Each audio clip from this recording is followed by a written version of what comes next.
ശരീരമാകെ പഴുത്ത് പുഴുക്കളാ. ആ മനുഷ്യൻ ഇടക്കിടക്ക് ബോധം വരും, ഇടക്കിടക്ക് ബോധം പോകും. ഈ രൂപത്തിൽ പുഴുക്കൾ തളച്ച് കിടക്കുന്ന ആളാ. ഇയാളിങ്ങനെ ബോധം വരുമ്പോഴൊക്കെ പറയുന്നത് അൽഹംദുലില്ലാഹ് അൽഹംദുലില്ലാഹ് അൽഹംദുലില്ലാഹ്.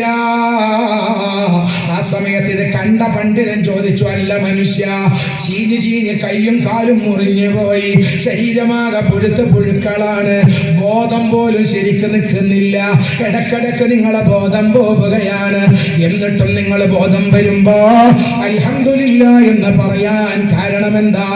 ഇയാള് പറഞ്ഞടോ, എന്റെ കാലല്ലാഹു തന്നതാണ്, കൈ അല്ലാഹു തന്നതാണ്, ഈ ശരീരം അല്ലാഹു തന്നതാണ്, അതൊക്കെ രോഗം നിന്ന് തിരിച്ചെടുത്ത പടച്ച തമ്പുരാൻ അൽഹംദുലില്ലാഹ് എന്ന് പറയാനുള്ളൊരു നാവെനിക്ക് തന്നല്ലോ.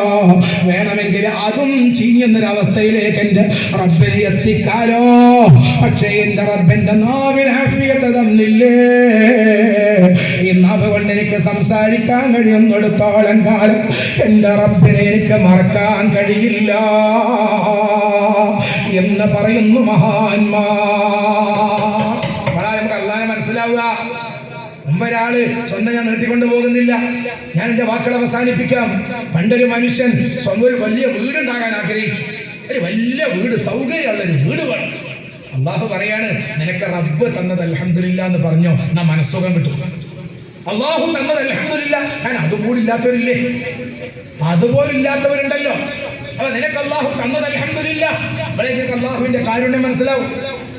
ഇയാള് ഏതൊരു മഹാന്റെ അടുത്ത് പോയിട്ട് പറഞ്ഞു, ബഹുമാനപ്പെട്ടവരെ എനിക്കൊരു ചെറിയ വീടാണ്, ഒറ്റ റൂമ്, ഒരു ഡൈനിങ് ഹാൾ. ഞാനും ഭാര്യയും റൂമിൽ കിടന്നാൽ കുട്ടികൾ ഡൈനിങ് ഹാളിലാണ് കിടക്കുന്നത്. അതുകൊണ്ട് കുറച്ച് 2-3 റൂമൊക്കെ ഉള്ളൊരു നല്ല പൊരിക്കാതാൻ വേണ്ടി വായിക്കണം. ആ മഹാൻ പറഞ്ഞു, നിനക്ക് നല്ല സൗകര്യമുള്ള വീട് വേണം, ആ വീട് വേണം. എന്നാലേ പോകുമ്പോ ഒരു ആടിനെ വാങ്ങിക്കോ. ഒരാട്, ആ ആടിനെ വാങ്ങിയിട്ട് ആടിന് എന്ത് ചെയ്യണം? ഡൈനിങ് ഹാളിൽ തന്നെ കെട്ടാൻ പറയാം.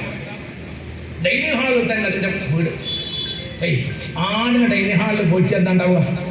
മക്കൾ കിടക്കുന്ന ഡൈനിങ് ഹാളിൽ. സുബ്ഹാനല്ലാഹ്, അന്ന് മുതൽ ഇയാളെ കഷ്ടകാലം. വീണ്ടും ഒരാഴ്ചയ്ക്ക് ശേഷം വീണ്ടും പോയി ആ മഹാന്റെ അടുത്ത്, ബഹുമാനപ്പെട്ടവരെ നമ്മുടെ വീടിലാകെ വിഷമം, ഒരു പശുവിനെ വാങ്ങിക്കോ. മഹാൻ പറഞ്ഞാൽ പിന്നെ വാങ്ങാതെക്കാനും വയ്യ. വേണ്ടല്ലോ, ചില മഹാന്മാർ പറഞ്ഞാൽ പിന്നെ ചെയ്തതിന് കുരുത്തക്കാരനായിക്കാൻ. അങ്ങനെ പറഞ്ഞത് എന്തെങ്കിലും രഹസ്യം ഉണ്ടാവും. പണ്ട് പാലക്കാട് വീരനൊരു പാപ്പാൻ്റെ അടുത്ത് ഒരാൾ എന്നിട്ട് പശു രാത്രി തൗത്തിൽ കെട്ടിട്ടതാണ്. പക്ഷെ നേരെ വിട്ടുമ്പോൾ പശുവിനെ കാണാനില്ല.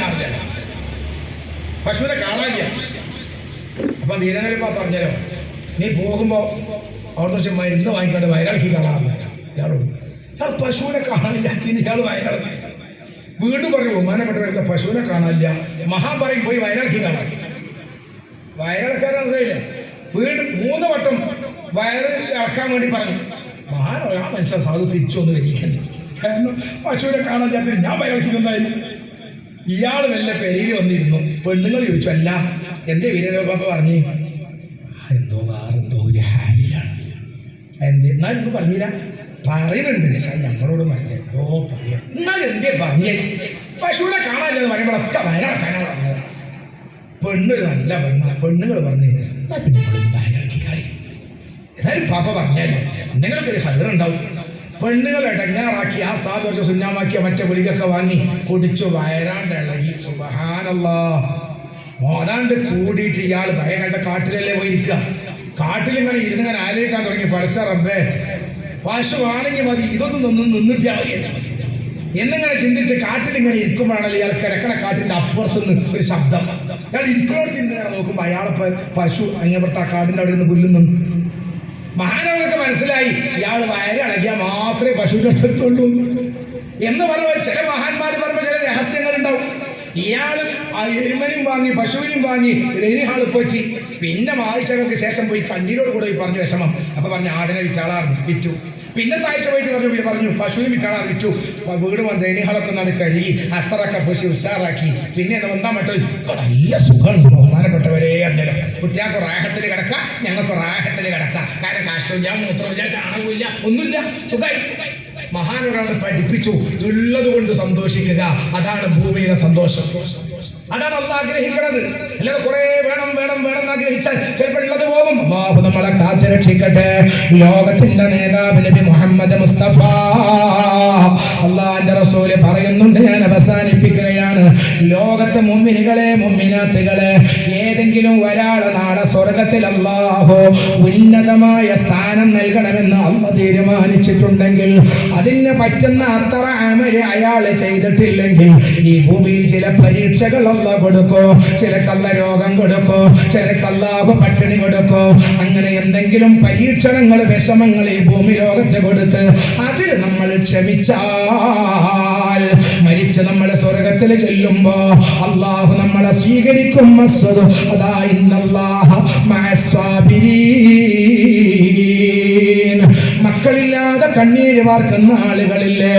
മഹാനായ നബിയുല്ലാഹി ഇബ്രാഹിം അലൈഹിസ്സലാം അല്ലാഹുവിന്റെ ഖലീല, അല്ലാഹു ഒറ്റ പെൺകുട്ടിയാളെയും കൊടുത്തില്ല. ആൺകുട്ടികൾ മാത്രമല്ലേ ഉള്ളൂ. അത് അല്ലാഹുവിന്റെ ഒരു പരീക്ഷയാ. നമ്മളെ നാടുകളിൽ ചില പെണ്ണുങ്ങളില്ല